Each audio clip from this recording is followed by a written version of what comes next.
बरेली की तहसील बहेड़ी के ग्राम अलसिया बोझ में नवभारत फाउंडेशन ट्रस्ट द्वारा बच्चों की शिक्षा के उत्थान के संबंध में एक कार्यक्रम आयोजित किया गया, जिसमें कार्यक्रम के मुख्य अतिथि पूनम पंडित ने फ्री कोचिंग सेंटर का फीता काटकर शुभारंभ करते हुए ट्रस्ट की कोशिशों को शिक्षा के क्षेत्र में एक अच्छा कार्य बताते हुए कहा कि आज के दौर में गरीब आदमी अपने बच्चों को प्राइवेट स्कूल में शिक्षा ग्रहण नहीं करवा पा रहा है। ऐसे में ट्रस्ट की इस कोशिश से गरीब परिवार के बच्चे शिक्षित होकर अच्छी शिक्षा ग्रहण कर भारत के निर्माण में अपना सहयोग करेंगे। इस अवसर पर कायस्थ महासभा के पश्चिम उत्तर प्रदेश के प्रभारी एवं सपा नेता संजीव कुमार सक्सेना, सपा के निवर्तमान जिला प्रवक्ता सैयद हैदर अली आदि ने उपस्थित लोगों को संबोधित करते हुए शिक्षा के महत्व पर प्रकाश डाला। इस अवसर पर नवभारत फाउंडेशन ट्रस्ट के राष्ट्रीय अध्यक्ष अर्शी मलिक, राष्ट्रीय महामंत्री फैजी मलिक, उत्तर प्रदेश अध्यक्ष शोएब, सदस्य मतीन आकिब, राष्ट्रीय कोषाध्यक्ष मोहम्मद कासिम आदि उपस्थित रहे। कार्यक्रम के समापन के बाद मुख्य अतिथि पूनम पंडित ने पत्रकारों से वार्ता करते हुए कहा।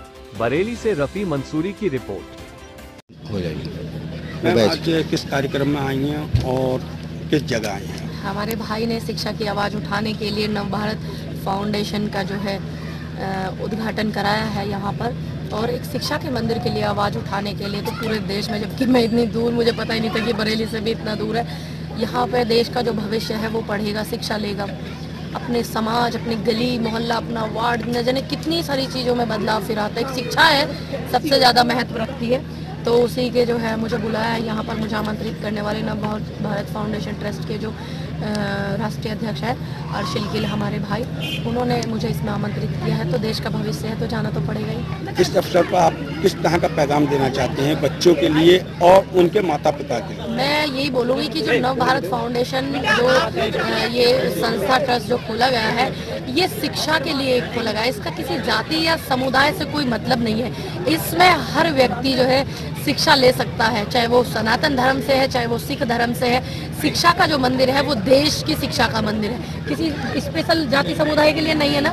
तो यहाँ पे कोई भी बच्चा आ सकता है। तो ये एक समाज में भी एक अच्छा मैसेज जाएगा कि भारत का जो भाईचारा है उसको हम बरकरार रख रहे हैं, उसको हम जोड़ करके रख रहे हैं। ये एक अच्छा मैसेज भी होगा कि इसमें शिक्षा के लिए आवाज़, हर बच्चे के लिए यहाँ पर शिक्षा लेने का अधिकार है। जिस तरह से शिक्षा देश के अंदर एक पिछड़ी हुई है, चाहे वो सरकारी संस्था से देखी जाए या प्राइवेट संस्था देखी, तो उसमें फीसें ज़्यादा होती है। इसी कारण जो लोग गरीब तबके के हैं वो पढ़ा नहीं पाते बच्चों को, तो इससे कहीं राहत मिल सकती है। बहुत सारी राहतें मिल जाती है अगर इंसान को अपने मूल अधिकार लेने का, हक लेने का अगर आता हो उसको, और अपने अधिकारों को रखने का उसको पता हो, तरीका पता हो, तो सारी चीज़ें बदलती है। कितने सारे लोग हमारे गाँव के बुजुर्ग तो ऐसे हैं जिनको पता ही नहीं कि हमारे मूल रूप से अधिकार क्या है। तो ये हमें कैसे पता चलेगा? चलो वो नहीं पढ़ पाए, उनके बच्चे तो पढ़ रहे हैं ना, उनके बच्चे शिक्षा ले रहे हैं, वो बताएंगे कि आपके अधिकार ये हैं, आपके ये मूल रूप से अधिकार हैं भारत में।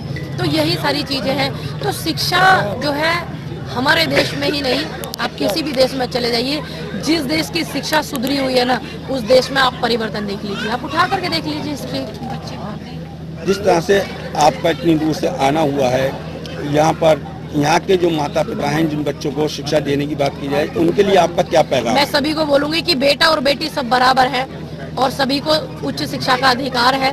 क्योंकि कहीं कहीं के लोग सोचते हैं कि हमारी बेटी सिर्फ इतनी क्लास पढ़े, इतनी ना पढ़े। अभी भी हमारे ही भारत में ही बहुत सारी जगह ऐसी है। मैं बात करूं उत्तर प्रदेश की, तो उत्तर प्रदेश में भी है।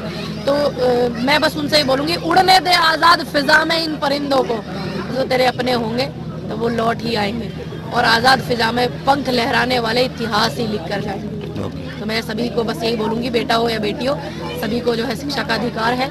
और आपकी, आपके समाज की, आपके देश की, आपके प्रदेश, आपके जिले की आवाज़ जो शिक्षा से मजबूत हो सकती है, मुझे नहीं लगता वो किसी चीज़ से हो सकती है। जब मैं छोटी थी तो मेरी मम्मा दर मेरे को पीट पीट के स्कूल भेजती थी, जब मैं बहुत छोटी थी। तो वो बोलती थी कि सिर्फ शिक्षा ही एक ऐसी चीज़ है कि नहीं बढ़ सकती। ज़मीन बढ़ जाएगी, पैसा बढ़ जाएगा, जायदाद बढ़ जाएगी, लेकिन सिर्फ शिक्षा ही नहीं बढ़ सकती। तो वो बोलती थी कि आज हम पढ़े लिखे नहीं हैं तो हम रो रहे हैं अपने कर्मों को। हमारे माँ बाप हमें मार के डांट के भेजते थे, तो हम पढ़े नहीं, आज हमें दुख हो रहा है। तो इसलिए आप पढ़ो, जो हम नहीं पढ़ पाए वो आप पढ़ो। तो मेरा मानना है कि शिक्षा तो सभी का मानना होगा मेरे हिसाब से कि शिक्षा जो है हमारे देश में सर्वोपरि